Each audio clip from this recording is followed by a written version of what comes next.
Hi there everybody. For those who don't know me, I'm Lawrence Evans and I'm part of the Plop Enduro organising team, and I'm here to present this year's online safety briefing. The purpose of the briefing is to outline expectations on and off track. The viewing of the briefing is mandatory and forms part of the signing on process. You'll be expected to sign on acknowledging that you have viewed the briefing in full, so please watch till the end. Before we move to the formalities of the presentation, I'd like to thank everybody involved for your continued support. Without your participation in our events, we were unable to support our chosen charities. To date, we've been able to donate 2 BMW motorcycles to Northwest Volunteer Blood Bikers. This is a fantastic achievement and one that we are extremely proud of. Funds are slowly growing again and hopefully we'll be able to do the same soon.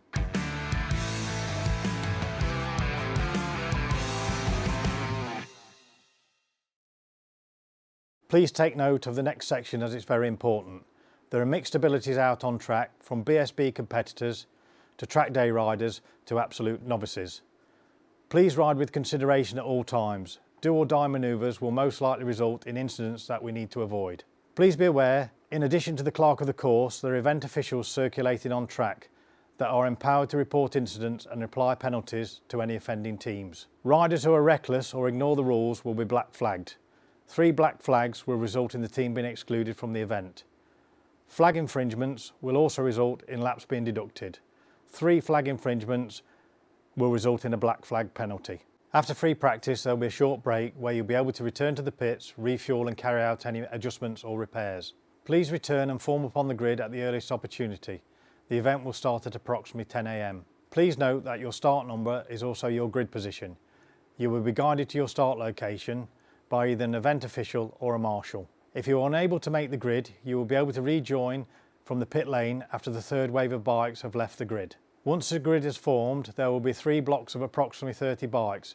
Each block of bikes after the first block will be released at 5 to 10 second intervals. The first block of bikes will be released by gantry lights. The 2nd and 3rd waves will be released using the checkered flag. Only leave your start position on the signal for your block. Do not come from the back of the grid when the first set of lights are shown. It does happen, it will result in a restart and delays.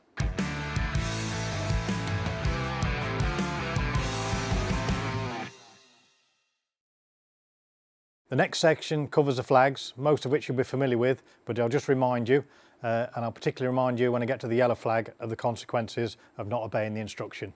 The checkered flag will be displayed on the start and finish straight and will indicate either the finish of a practice session or the finish of the race. It will also be used in the event of the gantry lights not being operational. Should the safety car be deployed, red flags with white crosses will be displayed at the marshal post, along with an SC board on the start finish. While the safety car is circulating, please maintain a pace but be prepared to stop. Don't dawdle, keep a pace up that brings you up to behind the back of the safety car. Once the incident is cleared and the safety car pulls in, green flags will be displayed, but the event does not resume until you've crossed the start-finish line. While the safety car is deployed, you'll be allowed to pull into the pit and carry out repairs, but you won't be allowed to rejoin the event until the safety car has pulled in, and at the marshal's discretion you will be released from the end of the pit lane. Should the red flag be deployed, riders should return to the pits at the earliest opportunity without overtaking and reform in the pit lane 3 abreast until the last rider returns. You'll be held there until the incident is cleared. Right, this is the big one, the yellow flag. The yellow flag is the one that's most likely to incur the most penalties through riders taking no notice, overtaking and disobeying the rules. When the yellow flag is displayed, there is no overtaking and you must reduce your speed. When the incident is cleared, which involves the yellow flag, a green flag will be displayed at the post thereafter and the event may resume.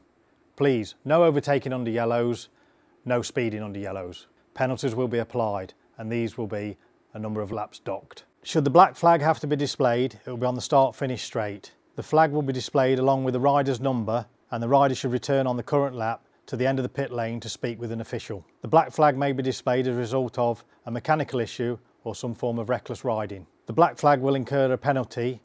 3 black flags will result in exclusion.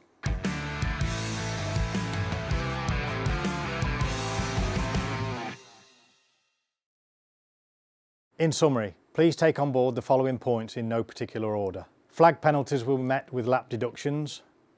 Multiple infringements will result in black flags. 3 black flags and you're on your way home. Other points to consider: no engines to be started on race day before 9 AM, no riding of revving of engines whilst in paddock the evening before. Anybody flouting these rules will be excluded from the event. That's non-negotiable. Be courteous at all times, both to fellow competitors, marshals and officials. Good behaviour on and off track strengthens our chances of making a return. So just to reiterate, observe the rules, look out for each other, ride considerately, and remember, the secret to success is in the title of the event: endurance. Consistency will bag you a good result, as time on your arse or in the pits is time you don't get back. So enjoy your day, happy plopping and stay safe. If you have any questions which have not been covered in the video, please take time to look at the Facebook page. There have been many bulletins over the last few weeks which may cover the answer to the question you wish to ask. Admin time is precious as we run up to the start of the event, so please be considerate when directing your questions. Make sure they're necessary and not answered on the Facebook page.